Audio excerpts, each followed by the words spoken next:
Hello, this is Nitin Dahad with EE Times, and I'm privileged today to be speaking to Bob Metcalfe, who's an internet pioneer. Bob, hello. Hello. How How you are you? doing?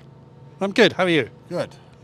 So, Bob, I think anybody and everybody who reads about you will have amazing things to say about you in terms of your history. But I'd like to sort of, before we go back to some of your reminiscing, let's go back. Let's go to something you're working on today.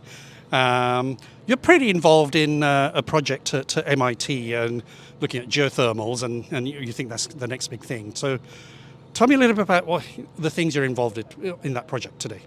All right. Well, I have a theory that to stay happy, you need to change careers every 10 years. Yes. And I'm starting my sixth 10-year career, which is computational engineering. And my first engagement is geothermal wells. So I'm modeling, or I'm learning to model geothermal wells, looking for the right architecture. So that I don't use that word in the computer field. We have architectures, but not in the geothermal Yeah. world. Yeah. But I'm exploring architectures of geothermal wells that will help us scale geothermal up. Okay, and that's it's a project you've been commissioned, or you got interested and went to ask MIT, or how did it all come about? Well, until a couple of years ago, I was a professor at the University of Texas, which is oil country. Which is where we are now. Yes. Yes. Oh, this is Austin, isn't it? Yes. And the university is just down the street. And I was approached by a young lawyer, Jamie Beard's her name, and she was looking for a principal investigator on geothermal energy. And I told her I don't know anything about geothermal. She said, but this Department of Energy contract is to pursue startups in geothermal energy. Oh, wow. And Bob, you're an expert in startups, so that's why I want you to be the PI. So we spent Jamie and I spent a year and a half undertaking various activities to flesh out the ecosystem surrounding geothermal. Okay, and now, what are the sort of what's the remit? What do you need to get from the project? What kind of work are you doing at the moment? Well, I'm looking at there have been some breakthroughs in the oil and gas business. So the underlying strategy that Jamie and I undertook was to get the oil and gas industry to transition or pivot from hydrocarbons to heat. Right. And they had made oil and gas, as you may know, discovered how to drill cheaply, relatively cheaply, Yes. And how to turn and steer their wells. So what I'm doing is modeling the implication of those advances on the economics of harvesting heat. And I mean, when we were having a pre-discussion chat, you were talking about the similarities between what you're working on now and what you're trying to enable, and the networking world that you've so successfully been involved in, for many years. Well, when I changed careers, I suddenly discovered there were hundreds of people modeling geothermal wells, and so I had to come up with a value add, or what was I going to do? And then I realized that I had learned a lot of lessons in the building of the internet that might be applicable to the scaling up of geothermal energy. And what are those? Any sort of little nuggets you can give us in terms of similarities that you've translated across? Well, the big nugget is that there are decisions made. Do you want to do a mainframe power plant, or do you want to do lots of standard smaller power plants and network them together? Yeah. And that question arises over and over again. Well, in the internet world, we chose to network lots of small things, and the mainframe sort of went by the boards. I expect the same thing's going to happen in geothermal. But could you see yourself applying, and what are the challenges? Could you see yourself doing something like a TCP/IP for connecting up energy networks, energy grids? Standards are a prerequisite for scaling up. Yeah.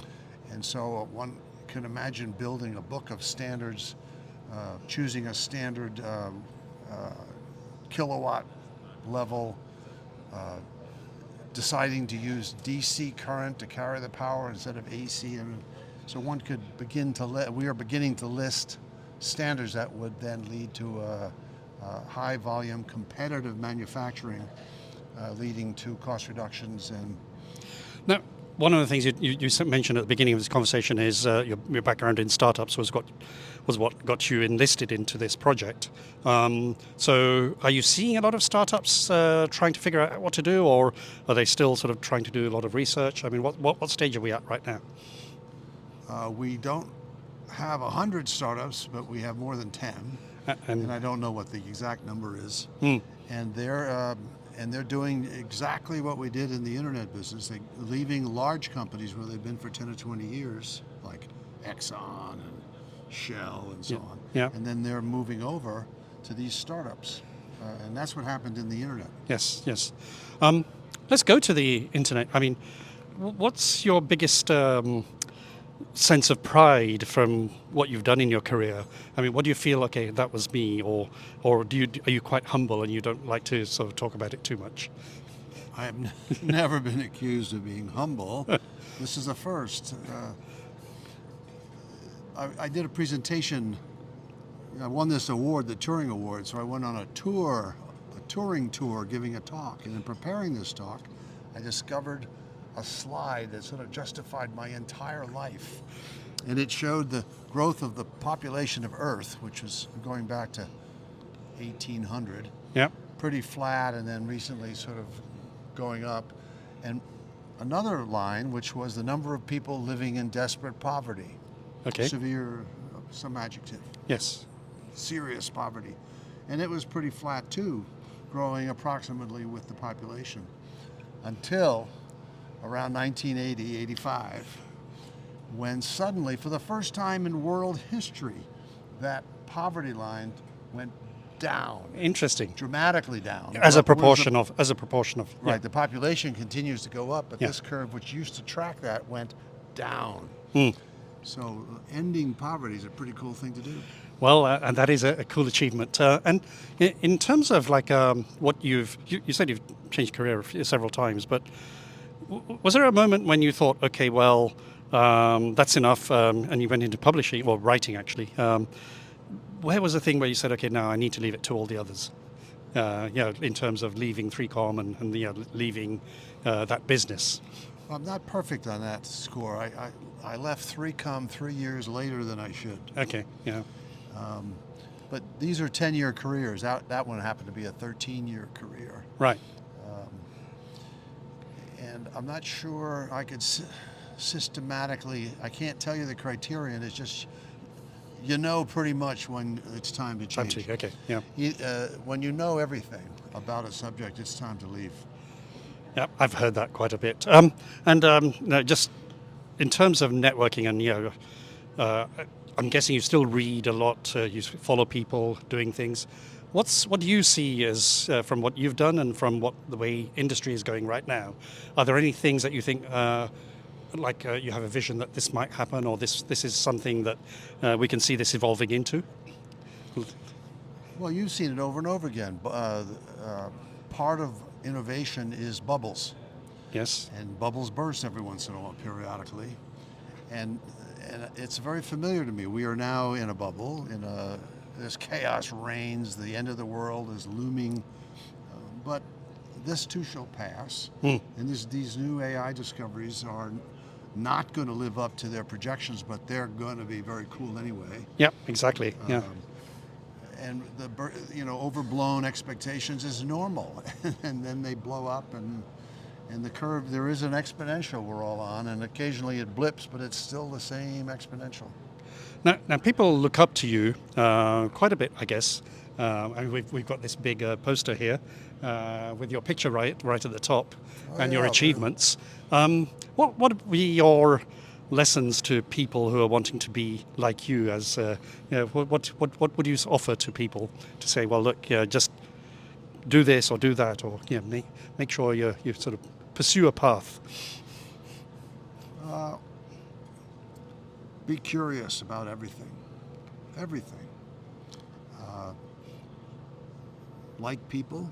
It was a time, by the way, when I started to like people, and my life improved as soon as that happened.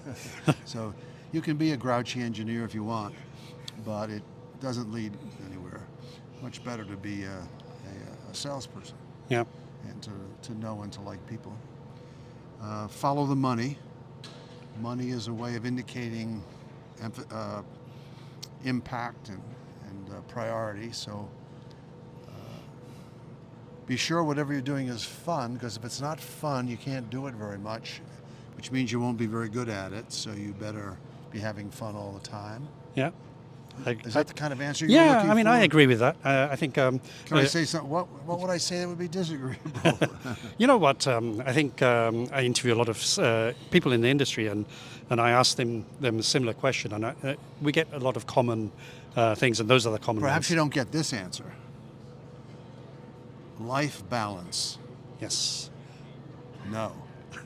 Life balance is something you want your competitors to have. Okay. You want to work 24 hours a day. Well, I think I get that. And I think one of the things, as you say, having fun. I'm having fun at EE Times. I get to talk to interesting people. I think it's been a career of storytelling, but like you, changing my career every 5 years. So I think I can totally understand where you're coming from. Well, whenever I write something, and have done a lot and do continue to write, I always look to deliver a surprise. Yeah. Is there going to be a surprise when you write up this interview? There will be. What will the surprise be? The surprise will be that this is something you didn't know about Bob Metcalfe, and how he has taken what he's learned in networking and applying it to something that's very important in going into the future around geothermals. I think a discovery. Yeah. A discovery I made in college when I majored in a bunch of things at MIT, and discovered after 4 years that all the majors were basically the same math. The variables had different names, but it was calculus and the same math and statistics and so on. I think the same is true of innovation, that all the different forms of innovation, the different technologies, they have some common threads. They're all really the same thing. Yeah. And in any case, Well, take it away. No, I think that's perfectly. I mean, when you look at the books that have been written on innovation, and they do sort of find those common threads as well. So I think you're absolutely right on that. I would say almost any one of the books that have been written on innovation is worth reading. Yeah, They're all basically the same. exactly. They look the same to me. Okay. Well, Bob, it's been a pleasure talking to you, and I hope you've enjoyed it too. But thank you very much, and keep reading EE Times. Yes, and you're very welcome. Thank you. Thank you.